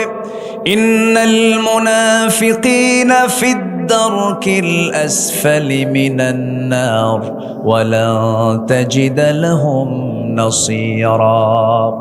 মুনাফিকরা জাহান্নামের সর্বনিম্ন স্তর অবস্থান করবে, তাদের কোনো সাহায্যকারী থাকবে না। আমার নবীর যুগেও মুনাফিক ছিল। নবীজি নামাজের দায়িত্ব পালন করেছেন, নবীর ঠিক পিছনের যে লোকটা সেটাই ছিল মুনাফিক। নবীজি ইমাম, তার পিছনে মসজিদের জায়গায়, সে জায়গায় দাঁড়াতে হলো মুনাফিক। নবীজি নামাজ পড়াতেন, ওই মুনাফিক কান্ত। নবীজি আলোচনা করতেন, মুনাফিকের চোখের পানি দিয়ে গাল ভিজে যেত, দাড়ি ভিজে যেত, কিন্তু সে ছিল মুনাফিক। রাসূল এই মুনাফিককে চিনতে পেরেছেন নামাজে, রোজায় নয়। এই মুনাফিককে চিনতে পেরেছেন যুদ্ধের ময়দানে। যত রক্ত লাগে দেব, প্রয়োজনে লোক পাঠাবো, আমি যাব না। কি এরকম লোক আছে না নাই বলেন তো? আমার রাসূল মুনাফিককে চিনলেন হলো বদরের দিন, উহুদের দিন, যুদ্ধের ময়দানের দিন। সেদিন তিনি দেখতে পেলেন এরা মুনাফিক। নামাজে মুনাফিককে চেনা যায় না, রোজায় মুনাফিককে চেনা যায় না, তবে সব নামাজ যাবার মুনাফিক যেতে পারে না। মুনাফিক জোহর পড়তে পারে, আসর পড়তে পারে, মাগরিব পড়তে পারে, কিন্তু মুনাফিক কখনো ফজর নামাজ পড়তে পারে না। তাহলে মুনাফিক চেনার লক্ষণ হলো মসজিদে যারা যায় না ফজরে, তারা কি বলেন? এখন কোন আমাদের মনে হয় নওগাঁয় মুনাফিক নাই? আসতে কোন কেন? বলেন বলেন বলেন বলেন। উনি ইমাম মানুষ, আপনি ইমাম না? ইমাম। উনি বলতে পারবেন কারা মুনাফিক। বলুন তো, জুমার দিনে, জুমার দিন না শুক্রবার? বলেন শুক্রবার না জুমাবার? বলেন বলেন, শুক্রবার না জুমাবার? আমরা কি বলবো, শুক্র না জুমা? শুক্র বললে সব না জুমা বললে সব? বলেন কিবার কিবার কিবার? জুমাবারে কয় ওয়াক্ত নামাজ? বলেন বলেন কয় ওয়াক্ত? 5 ওয়াক্ত নামাজ, ফজর, জুমা, আসর, মাগরিব, এশা। বলুন তো, জুমার নামাজ যদি কেউ নামাজ নাও পড়তে পারে, তার জোহর কি বাদ দেওয়ার কি তার কোনো মাফ আছে নাকি? বলেন তো, মাফ নাই। আচ্ছা বলেন, জুমার দিনের মুসল্লি বেশি, জুমার নামাজে মুসল্লি বেশি না ফজর নামাজের মুসল্লি বেশি? হ্যাঁ, জুমার মুসল্লি বেশি, ফজরের মুসল্লি নাই। এখন প্রশ্ন করবো আমার বন্ধুগণ, শনিবারের নামাজে ফজর থাকে, জোহর থাকে, আসর থাকে, মাগরিব থাকে, এশা থাকে। বলুন তো, কোন সময়ে মানুষগুলো সবচাইতে বেশি বাড়িতে থাকে? কোন সময়ে বলেন? বলেন বলেন, কোন সময়, কোন রক্তে? ফজরে। জোহরে অফিসে যায়, আসরে বাইরে থাকে, বাজারে থাকে, মাগরিবে ব্যস্ত থাকে, এশার সময় তবুও বাইরে থাকতে পারে, কিন্তু ফজর 100% মানুষগুলো সব কোথায় থাকে বলেন? এরপরও যে বাড়িতে থাকার পরও মসজিদ আসতে পারে না, রাসূল বলেছেন মুনাফিক চেনার একটা লক্ষণ হলো সে কিসের নামাজে যেতে পারে না? বলেন। ধরা খেয়ে গেছি আমরা, যাবেন কোথায়? ওমর ফারুক রাদিয়াল্লাহু তাআলা আনহু একদিন কাঁদতে কাঁদতে আত্মহারা হয়ে যাচ্ছেন, বেকরার হয়ে যাচ্ছেন, দৌড়ে দৌড়ে চলে গেছেন ওই সাহাবীর কাছে, যে সাহাবীর কাছে আমার রাসূল মুনাফিকদের তালিকা রেখেছিলেন। মুনাফিকদের তালিকা রেখেছিলেন। ওমর ফারুক গিয়ে বলছেন, ভাই, ও ভাই হুযায়ফা, দেখো তো আমার রাসূল যে মুনাফিকের তালিকা দিয়েছেন তোমাকে, সেই তালিকার মধ্যে আমি ওমর, আমার নামটা আছে কিনা? সঙ্গে সঙ্গে হুযায়ফা বলছেন, ভাই ওমর, আপনি কি বলেন, আপনার নাম কি থাকে নাকি? ওমর ফিল জান্নাহ, রাসূল বলে দিয়েছেন। উনি কেঁদে কেঁদে বলছেন, ভাই হুযায়ফা, আমার মাঝে মাঝে মনে হয় ওমর বুঝি মুনাফিক হয়ে গেছে। কি পেরেশান তারা থাকতেন, কি অস্থির চিত্ততা নিয়ে তারা থাকতেন। আমাদের মুনাফিকের সমস্ত সিমটমগুলো নিজের জীবন থেকে মাইনাস করতে হবে। 1 নম্বর হলো মিথ্যা ছাড়বো, জোরে বলি ইনশাআল্লাহ, আরো জোরে বলি ইনশাআল্লাহ। এক সাহাবী রাসূলকে বলেন, ইয়া রাসূলুল্লাহ, আমি বেশি আমল করতে পারবো না, আপনি একটা আমল শিখায় দেন। এত ওয়াজ আমার আমি শুনতে চাচ্ছি না, আপনি আমাকে একটা আমল শুধু শিখায় দেন। রাসূল কাউকে কখনো হতাশ করতেন না, আস্তে করে বসায় দিয়ে বলছেন, সাহাবী একটা আমল তুমি করবা, জীবনে আর কোনোদিন মিথ্যা কথা বলবা না। যেরকম সুবহানাল্লাহ। প্রথম দিকে তার মধ্যে 3টা বদঅভ্যাস ছিল, চুরি করা, জেনা করা, মদ খাওয়া। চুরি করা, জেনা করা, মদ খাওয়া। রাত পার হয়ে গেছে, সকালবেলা এসেছে রাসূলের কাছে। রাসূল বলেন, গত রাতে তুমি কার বাড়িতে গেছো? মানে চুরি। সাহাবী বলছেন, হুজুর আল্লাহর কসম করে বলে আজকে থেকে আমি চুরি বাদ দিয়ে দিলাম। আবার আরেকদিন গেছে, গত রাত্রিতে তুমি কিসের বোতল হাতে নিয়েছো? সাহাবী বলো, হুজুর আল্লাহর কসম করে বলি মদের বোতল বাদ দিলাম। গত রাত্রে তুমি কোন নারীর ঘরে প্রবেশ করেছো? হুজুর আল্লাহর কসম করে বলে আজকে থেকে যেন বাদ দিলাম। মিথ্যা ছাড়লে পরে সমস্ত হারাম কাজ তার জীবন থেকে মাইনাস হয়ে যায়। জোরে কান সুবহানাল্লাহ। সমস্ত পাপের মা কি বলেন? বলেন সমস্ত পাপের মা কি? মিথ্যা কথা। আমার বন্ধুগণ, এক মুনাফিক মারা গেল নবীর জীবদ্দশায়। ওই যে মুনাফিকদের সর্দার, নবীজির কানে সংবাদ চলে এলো মুনাফিকটা মারা গেছে। ওই মুনাফিকের আবার যে সন্তানটা ছিলেন, তিনি ছিলেন ভালো সাহাবী। গবরে পদ্ম ফুল হয় না? বলেন গবরে পদ্ম ফুল হয় না? বাপ মা খুব খারাপ, কিন্তু সন্তানটা আল্লাহওয়ালা, আছে কিনা বলেন? আবার বাপ মা খুবই আল্লাহওয়ালা, সন্তানটা বিখাউস, আছে কিনা? আছে কিনা? এটা কে দিয়ে দেন? এটা হয়, অনেক সময় হয়। এটা নূহের ছেলে কেনান, আবার আজরের ছেলে ইব্রাহিম আলাইহিস সালাতু ওয়াস সালাম। আল্লাহু আকবার বলেন। এটা হতেই পারে, হতাশার কোনো কারণ নাই। আমার বন্ধুগণ, ওই সাহাবী এসে কান্না বিজড়িত কণ্ঠে বলছেন, ইয়া রাসূলুল্লাহ, আমি আপনার কাছে এমন একটা বিষয় না আপনার সামনে আজকে হাজির হয়েছে। কি বিষয় বলো? হুজুর আমার আব্বা তো মারা গেছে, কিন্তু মুনাফিক ছিল, আমি জানি সে খারাপ মানুষ, কিন্তু আমার জন্মদানকারী বাবা একটু মায়া তো হয়, একটু মহব্বত তো হয়। হুজুর একটা আবদার করবো আপনার কাছে। কি আবদার বলো? হুজুর আপনি যদি আপনার গায়ের যদি একটা ব্যবহৃত জুব্বা যদি আমাকে দিতেন, আমার বাবার গায়ে এটা কাফনের কাপড় হিসেবে ব্যবহার করতাম। রাসূল মুস্কি হাসি মেরে বলছেন, সাহাবী তোমাকে মানা করি কেমনে? তুমি আমার সাহাবী, তুমি চাইছো, যাও এই জুব্বা দিয়ে দিলাম, যাও নিয়ে যাও। কার জন্য দিলেন? হ্যাঁ, বাবা কেন? নাম আরেকটা পরিচয় আছে, কি বলেন? মুনাফিক। রাসূল জুব্বা দিয়ে দিলেন। নবীর জুব্বার বরকত আছে না? আজ থেকে জব্বর বরকত আছে না নাই? আছে না নাই? কি সম্মানজনক একটা জিনিস তাকে দেওয়া হলো। গোসল করানো হলো, কাফনের কাপড় পরানো হলো। সাহাবীর চোখে পানি, বাল্যময় স্মৃতিগুলো তার সামনে বারবার উকি মারতেছে। নবীর কাছে গিয়ে বলছেন, ইয়া রাসূলুল্লাহ, আমার বাবা কাট্টা মুনাফিক ছিল, খারাপ মানুষ ছিল, কিন্তু আমার তো জন্মদানকারী বাবা। হুজুর একটু আপনার কাছে আবদার রাখবো। কি? জুব্বা দিয়েছেন, কাফনের কাপড় বানাইছে, হুজুর আমার বাবার জন্য কি আপনি জানাজা পড়াতে পারবেন নাকি? চলেন না একটু জানাজা পড়ায় দেন। আমার নবীজির ভিতরে কঠোরতা বেশি ছিল না উদারতা বেশি ছিল? রাসূল কি কঠোর ছিলেন না একটু নরম ছিলেন? নরম। কেউ চাইলে মানা করতে পারতেন না। আল্লাহু আকবার বলেন। আবার যখন তিনি কঠোর হতেন বিচারে, তাকে কেউ নরম করতে পারতো না। চুরি করে ধরা পড়ছে, নাম তার ফাতিমা। নাম তার কি? নবীর একটা মেয়ের নাম কি ছিল? ফাতিমা। তো এই ফাতিমাটা ছিল খুব বড় উঁচু বংশের মেয়ে, ধনী পরিবারের মেয়ে। চুরি করে ধরা পড়ছে, রাসূল বলছেন কোনো কথা নেই, হাত কাটো। ওমর ফারুক এসে বলতেছে, হুজুর ও একটু ধনী মানুষ, মহিলা মানুষ, হাত কাটলে তো সম্মান চলে যায়, বংশ চলে যায়। হুজুর দেখান তো শাস্তিটা লঘু করা যায় নাকি? আমার নবীজির লাল চোখ হয়ে গেল আর বললেন, ওমর তুমি যেরকম করবে এটা আমার আশা ছিল না। আজকে যদি ফাতিমা, এই ফাতিমা না চুরি করে, ফাতিমা বিনতে মুহাম্মদ, মুহাম্মাদের কন্যা ফাতিমাও যদি চুরি করত, আমি রাসূল নিজে তার হাত কেটে দিতাম। যেখানে কঠোর সেখানে কি কঠোর। এখন সাহাবী বলতেছে, তিনি কি করবেন? চলে গেলেন, জানাজায় গেলেন। জানাজা শুরু করবেন, পিছন থেকে ওমর ফারুক আমার নবীজির কাপড় বারবার টানেন। এই সাহাবী ওমর ফারুক রাদিয়াল্লাহু আনহু বারবার জুব্বা টানতেছেন আর বলছেন, হুজুর মুনাফিকের জানাজা আপনি পড়াচ্ছেন, এটা কেমন হয়ে গেল? আমার রাসূল বলছেন, ও আমার ওমর, তুমিও সাহাবী, এই মুনাফিকের সন্তানটাও আমার সাহাবী, কেমন করে মানা করি?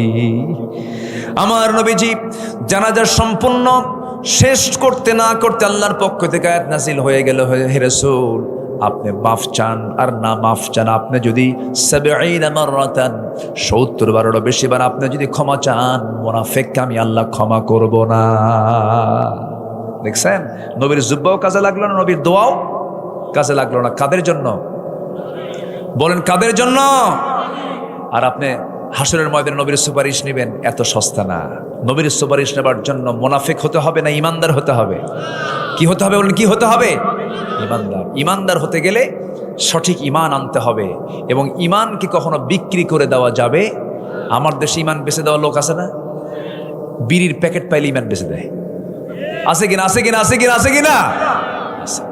ইমান বিক্রি করে দেওয়া যাবে না। ছোট্ট একটা ইতিহাস মনে পড়লো আমার এই মুহূর্তে। মক্কা এবং মদিনার ঠিক মাঝখান বড় বড় বাড়ি।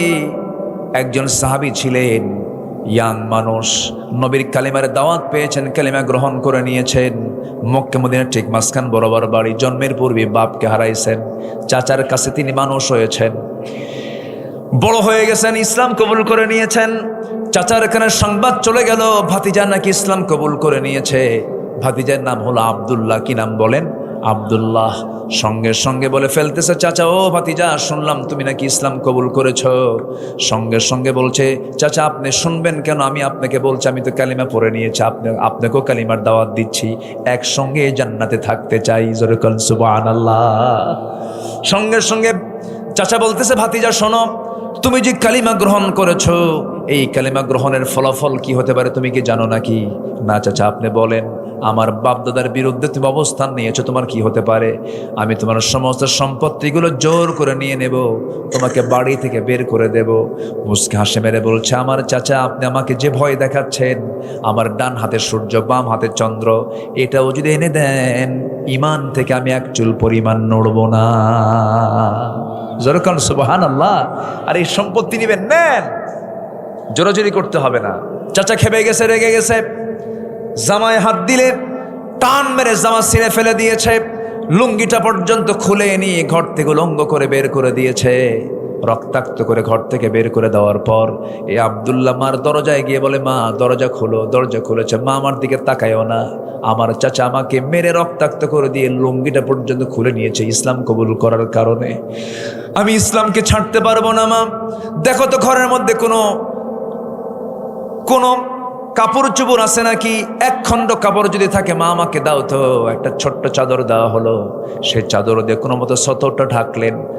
সতরটা ঢেকে কোনো মতো মাকে বলছেন, মা পৃথিবীর কোনো দরবার ভাল লাগে না, আমার শ্রেষ্ঠ দরবার আমার নবীর দরবার। নবীর দরবারের দিকে রওনা করলাম। মা থাকো। শীতকাল, সেই সময় আরবে শীত থাকে হলো 2টা মাস থাকে শীত, 1.5 থেকে 2 মাস। এখন শীত শুরু হচ্ছে। মাসখানেক আগে গিয়েছিলাম, তখন 45 থেকে 50 ডিগ্রি সেলসিয়াস ছিল। এখন 1 মাস আর 1 মাস পরে শীত থাকবে, প্রচণ্ড হাড় কাঁপানো শীত। এই শীতের ভেতরে প্রায় 200-250 মাইল পায়ে হেঁটে হেঁটে ওই সাহাবী রওনা দিয়ে বহু সময়ের ব্যবধানে মদিনায় পৌঁছে গেলেন। ফজরের একটু আগ দিয়ে নবীর সামনে দরজায় গিয়ে নক করছেন। রসুল দরজা খুলেই দেখেন থরথর করে কাঁপতেছে এক যুবক। চেহারাটা সুন্দর ছিল। রসুল নগ্ন দেহ দেখে কিচ্ছু বললেন না, ভিতরে চলে গেলেন। আমার নবীর ব্যবহৃত সুন্দর 2টা জুব্বা হাতের মধ্যে নিয়ে বলছে, যুবক তাড়াতাড়ি জুব্বাটা পড়ো, প্রচণ্ড ঠান্ডা, তোমার গায়ে ঠান্ডা লেগেছে। জুব্বা পড়ায় দিলেন। রসুল বলছেন, ও সাহাবী আব্দুল্লাহ, তোমার কি হয়েছে বলো? হুজুর, দিন গ্রহণ করেছে, এর জন্য আমাকে বাড়ি থেকে বের করে দিয়েছে, লুঙ্গি পর্যন্ত খুলে নিয়েছে। রসুল বললেন, তোমার চাচা করেছে তোমাকে উলঙ্গ, আর আমি তোমাকে আমার জুব্বা দিয়ে আমি তোমাকে ঢেকে দিলাম। যেরকম সুবহানাল্লাহ। খুব খুশি হলেন। এরপরে রসুল বলছেন, আব্দুল্লাহ তুমি কিছু চাও নাকি আমার কাছে বলো।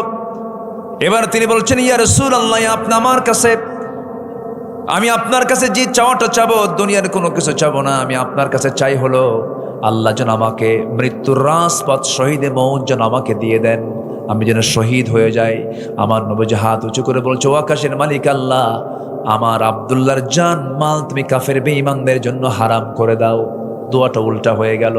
আব্দুল্লাহর মন খারাপ হলো। রসুল বলছেন, আব্দুল্লাহ মন খারাপ করো কেন? হুজুর, আমি দোয়া চাইলাম কি, দোয়া করলেন কি? কাফের মুশরিকরা আমাকে মারতে পারবে না, আমি শহীদ হব কেমনে?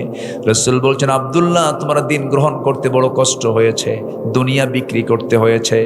তুমি কি এই বিষয়টা জানো না? তোমার মৃত্যু যদি বিছানাও হয়ে থাকে, ওয়া ইম্মা তাআলা ফিরাশিহি, শাহাদাতের তামান্না যদি লালন করে থাকো হৃদয়ে, আল্লাহ রাব্বুল আলামিন তোমাকে শহীদের দরজা বিছানায় মৃত্যুর মধ্য দিয়ে দিবেন। জোরে বলেন সুবহানাল্লাহ। রাসূল তাকে পাঠায় দিলেন আসহাবে সুফফার ভিতরে। আমার নবীর যে ঘর, যারা গিয়েছেন নবীর ঘর, অনেকে যারা আল্লাহ আর রাসূলের যারা কবর জিয়ারা করেছে, নবীর ঘর হয়ে গেছে এখন কবর। ওই ঘরের সঙ্গেই ছিল চতুর্কোণ বিশিষ্ট একটা জায়গা। ওই জায়গায় ওই সমস্ত সাহাবীরা থাকতেন সর্বক্ষণ, যাদের ঘর ছিল না, বাড়ি ছিল না, দেশ ছাড়ছেন, সবকিছু ছাড়ছেন। রাসূল তাদের মেহমান করে রাখতেন। যে হাদিয়া তোহফাগুলো আসতো তাদেরকে দিয়ে খেতেন। মাঝে মাঝে সাহাবা একরাম ক্ষুধার যন্ত্রণায় কথার আওয়াজ বন্ধ হয়ে যেত, মুখ থেকে কথা বের হতো না। একদিন আমার নবীজি ওই আসহাবে সুফফার সদস্যদের সামনে গিয়ে দাঁড়ালেন। প্রচন্ড ক্ষুধার যন্ত্রণায় ছটফট করছে। ইতিমধ্যে এক গ্লাস দুধকে যেন দিয়ে গেছে, উটের দুধ দিয়ে গেছে। উটের দুধ শক্তিশালী দুধ। এক গ্লাস দুধ দিয়ে গেছে। এক গ্লাস দুধ দিয়ে শতাধিক এই সাহাবীদের খাবার কেমন করে হয়। রাসূল বলছেন, এই যে দুধের এই যে গ্লাসটা আমি খুলে দিলাম, সাহাবী তুমি শুরু করো। শুরু করলেন, তুমি খাও। দ্বিতীয়জন খেলেন। সব সাহাবীরা এক গ্লাস দুধ দিয়ে সব সাহাবীর পেট পূরণ হয়ে গেছে, দুধ কমে নাই। রাসূল বলছেন, যতক্ষণ না গ্লাসের মুখটা আমার মুখের সঙ্গে না লাগবে, এই গ্লাসের দুধ কখনো ফুরাবে না। জোরে কোন সুবহানাল্লাহ। ওই আসহাবে সুফফার সদস্য হয়ে গেলেন। ওই আব্দুল্লাহ কোরআনে কারীম তেলাওয়াত করেন, জোরে জোরে কোরআন তেলাওয়াত করেন। কোরআন তেলাওয়াতের আওয়াজে সাহাবে কেরাম বিরক্ত হয়ে যান, এত জোরে জোরে কোরআন পড়েন। নবীর কাছে রিপোর্ট করা হলো। রাসূল বলছেন, সাহাবীরা, কোন সাহাবীর ব্যাপারে তোমরা রিপোর্ট করছো? হুজুর, যে সাহাবী নতুন দিন গ্রহণ করে এই তো কয়েকদিন আগে আসছে, আব্দুল্লাহর কথা নাকি? আব্দুল্লাহর কথা। আর রাসূল কেঁদে কেঁদে বলছেন, ও আমার সাহাবীরা, আব্দুল্লাহর তেলাওয়াতে বাধা দিও না, কারণ আব্দুল্লাহ দিন গ্রহণ করতে গিয়ে দুনিয়া বিক্রি করে সে ঈমানটা এনেছে। জোরে কোন সুবহানাল্লাহ। আমার নবীজি মদিনার মসজিদ থেকে কোন এক অভিযানে বের হলেন, যুদ্ধে বের হলেন। সেই যুদ্ধের অভিযানে, সেই যে অভিযানে ওই আব্দুল্লাহকে সাথে করে নিয়ে রাসূল বলছেন, চলো আব্দুল্লাহ আমার সঙ্গে চলো। তাকে সাথে নিয়ে চলে গেলেন। অভিযান শেষ হওয়ার পরে তিনি মদিনার দিকে ফিরবেন, এমন সময় নবীর কানে সংবাদ আসলো, হুজুর আপনার প্রিয় সাহাবী আব্দুল্লাহ চরম আহত হয়েছে, অসুস্থ অবস্থায় আছে, কাতরাচ্ছে। রাসূল কেঁদে ফেললেন আর বলছেন, আমার আব্দুল্লাহ আমার প্রিয় সাহাবী, ভালো করে সেবা করো। 3 দিন চলে গেল। 3 দিন পর আমার নবীর কাছে সংবাদ চলে আসলো, হুজুর অনেক চেষ্টা করেছি, নার্সিং করেছে, আব্দুল্লাহ বাঁচে নাই, মরে গেছে। আমার নবীজি বলছেন, সাহাবীরা আমার আব্দুল্লাহর গোসলটা করায় দাও, কাফনের কাপড়টা পরায় দাও, জানাজার দায়িত্ব আমি কাউকে দেব না, আমি রাসূল নিজে তার ইমাম হয়ে যাব। জোরে কোন সুবহানাল্লাহ। জানাজায় দাঁড়ায় গেলেন। নবীজি দোয়া করেন আর চোখের পানিতে গাল ভিজে যায়। রাসূল তার জন্য দোয়া করলেন। জানাজা সম্পন্ন হয়ে যাওয়ার পর রাসূল বলছেন, সাহাবীরা আমার আব্দুল্লাহর কবরটা কোথায় খনন করেছে? হুজুর ওই যদি পাহাড়ের মাঝখানে। রাসূল বলছেন, তাই যদি হয় আমাকে তোমরা নিয়ে যাও, যদিও দূরে আমাকে নিয়ে যাও। চলে গেলেন সাথে। কবরের সামনে দাঁড়ায়া কেঁদে কেঁদে বলছেন, সাহাবীরা আমার আব্দুল্লাহর কবরে আমি কাউকে নামতে দেব না, আমি রাসূল নিজে কবরে নামবো। জোরে বলি সুবহানাল্লাহ। ইমানদারের মর্যাদা কে দিয়েছেন? আসতে বলবেন না, কে দিয়েছেন? বলেন, আল্লাহ দিয়েছেন। নবীজি কবরে নামলেন। কবরে নামার পরে রাসূল বলছেন, আমার আবু বকর কোথায়? আমার ডানে নামো। আমার ওমর কোথায়? বামে নামো। কবরে কয়জন নামলেন? 3 জন নামলেন। নবীজি ঠিক মাঝখান বরাবর নেমে রাসূল এবার হাত দুটো আগায় দিয়ে বলছে, সাহাবীরা আমার কলেজের টুকরা আব্দুল্লাহকে তোমরা আমার হাতে তুলে দাও।